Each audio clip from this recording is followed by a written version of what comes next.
Hey guys, all right. We're gonna build on welding symbols from what we covered on Tuesday. All right. So main thing about Tuesday, we understand kind of the position of all these things on a welding symbol, and then based on if your welding symbols are above your line, you're talking about the other side of the joint or the other side of the joint. If your welding symbol's on the bottom line, you're talking about the arrow side of the joint. And then of course, if it's on both lines, you're talking about both sides of the joint. All right. So if you got that, I would say you're on track. All right. So there's a couple other welding symbols that I want to talk about. So let's just say, for example, I had a beam in the middle of a piece of plate. All right. This is going to go up and it's going to hold up a roof of some sort or a structure, and there's a plate. And this beam is right in the middle of the plate. All right. So this plate would get bolted down to the ground, and then we would weld this beam on there. All right. So how this would look on a two-dimensional view, all right, it's going to look just like a T-joint.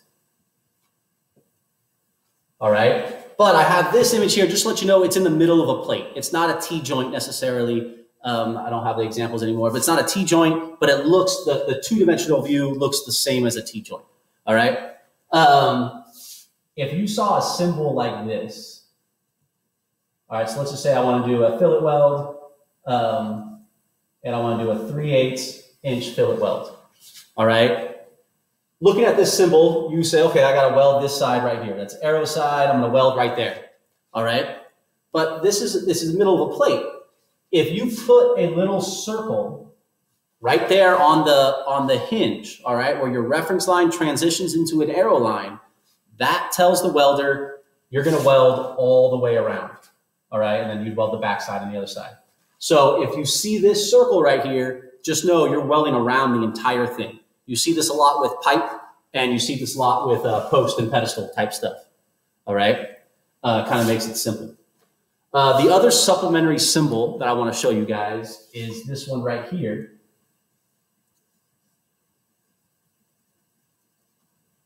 A flag like that. All right. So if you have that on your weld as well, that tells you, hey, this is supposed to be done out in the field. So typically you got your shop welding and you got your field welding. All right. You want to do as much in the shop as you can because you're more accurate. You have all your jigs. You're not welding at some funny angle or anything like that. But some things are best out in the field.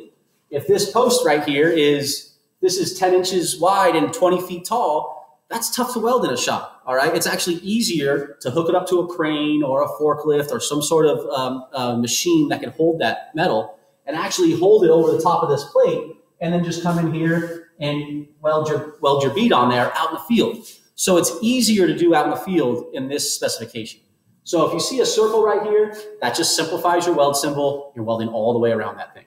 All right. And then if you see a flag right there, just know that that's a field weld as opposed to a shop weld. Okay. We're in a shop, so we're probably not going to see that, but it is pretty common on some plans.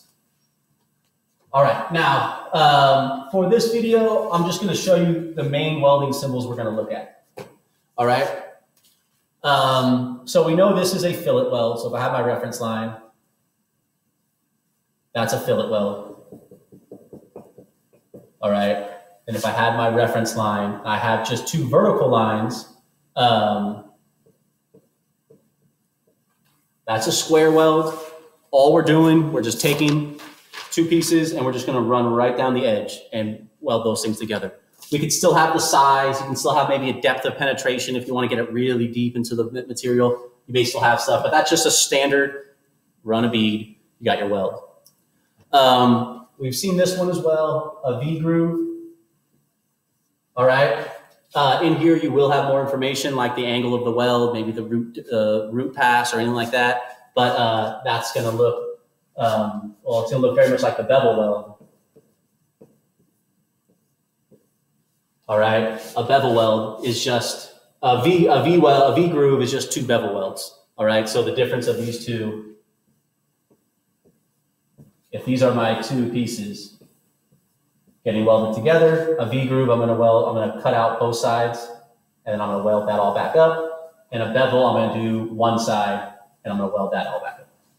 All right. There are some other weld symbols. I'll probably cover them in class or something like that, let you guys see them. There's things called, and I'm not gonna focus on these too much. If you're welding two pieces of cylindrical pipe together, all right, that's called a flare V. And the symbol for that looks like this. All right. I don't focus on it a lot because you're just welding this profile. It's two round pieces. So that's kind of what they're symbolizing there. And then you just weld in there. You may see it because it may talk about depth of penetration or the size of the weld or something like that. But I don't see it too much. And then the other one is a flare bevel, they call it. And that looks like this, like that. And that would just be welding a cylindrical piece to some pipe. All right. So again, we'll see those sometimes, but I think the profile of the material kind of takes over for that. That's not much different than maybe a square weld or a fillet weld, but you're just doing it with cylindrical stock. All right. So we'll see those symbols as they come up, but for our intents and purposes, these four up here, those are the ones you really need to know. They're the most common welds that I'm familiar with, and they're the most common things that we're going to do in the shop. Okay, getting back onto some of these welds. So I can have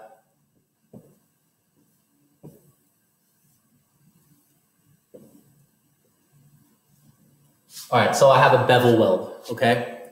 Now, the way it looks right now, I'm not specifying anything. I just want a bevel weld. And I may say, okay, you want a 30-degree bevel, all right?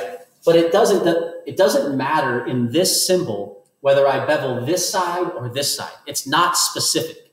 So then it's up to you, whatever's easiest, all right? If they want it to be specific, they say, no, you have to bevel this side right here. Is what you'll see on the arrow. You'll see a break, like, or a jog in the arrow, all right? And it comes down like this, and then it's gonna break. Now, okay, bevel, but I have to bevel this side, all right?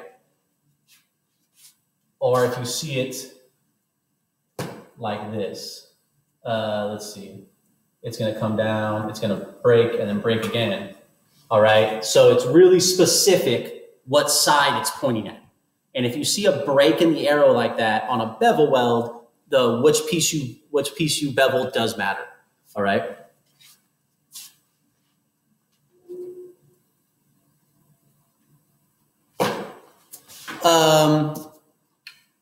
Okay.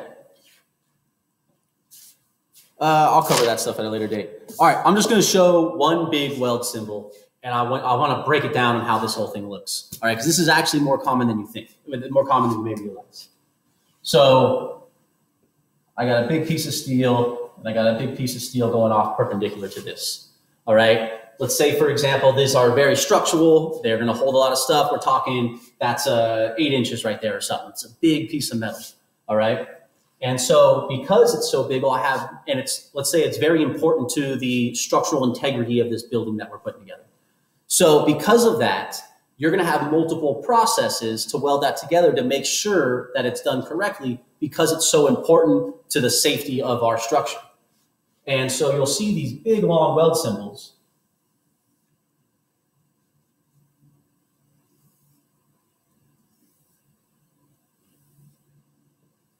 And so I actually have 4 welding symbols I'm going to put on this one weld. All right. And so let me finish this off. Let's just do a bevel. Let's just do a 30-degree bevel. And we'll do a fillet weld of a 1/2 inch. All right. Now, this is the order at which our welds should be done. All right. This is not the preparation of our material. That you have to kind of read through the weld and figure out how to prep your material. The only symbol here that talks about welding preparation is this one right here. All right, that 30-degree bevel. Now, of this setup, there's only one piece I can bevel. You can't bevel this vertical piece. There's no spot to bevel it on, right? I'd have to bevel this one. So that I would have done already. These things are for welding, not for preparation. All right, yes, we have a preparation symbol right there, but we're going to fill that in. And we would have something that talks about how to fill it in. All right, so is what this means right here. This is a spot weld, and it's a backing weld. All right. And so I would have my material brought up here. I'd put this beam on like a forklift and I'd carry it up to where I want it to be. All right. I'd position it right where I need it to be. And then you, the welder, your first step. So we got first, second, third, and fourth. You, the welder, I'm going to spot weld that piece right there. All right. It's on the top. So it's on the other side of my arrow. All right. And then I just put a description right here. There wasn't a clear, that is the symbol for it, but I just want to tack that on or it's going to be a big piece. So I'll put a bead right there to welding back. Then my next weld I'm going to do is to fill in that bevel. All right. And so I'm going to come in here and I'm going to take multiple passes. All right. And I'm just going to build up my weld. Now there's nothing right here. There's just this PT. All right. That's the symbol, that's the sign that needs to be inspected, all right? And so is what they do before we can continue with this weld, before we can get up here to our 1/2-inch fillet weld, a welding inspector has to get called out and actually test that weld, all right? They don't want you to continue on if there's an error or a crack in our weld. And so how that works, there's this special die, all right, penetrating test. There's a special dye that they'll pour over all this. They'll let it sit for like 10 minutes, all right? And then they'll rinse it off, and then they spray it with this other material. And I don't know how it works chemically, but it kind of like brings up that dye, all right? So initially, when you put that dye on, it's gonna seep into all the parts of your weld. And if you have any cracks in your weld, all right, your shielding gas wasn't set up correctly, or you kind of lifted up your hand a little bit or something like that, whatever the reason, doesn't matter.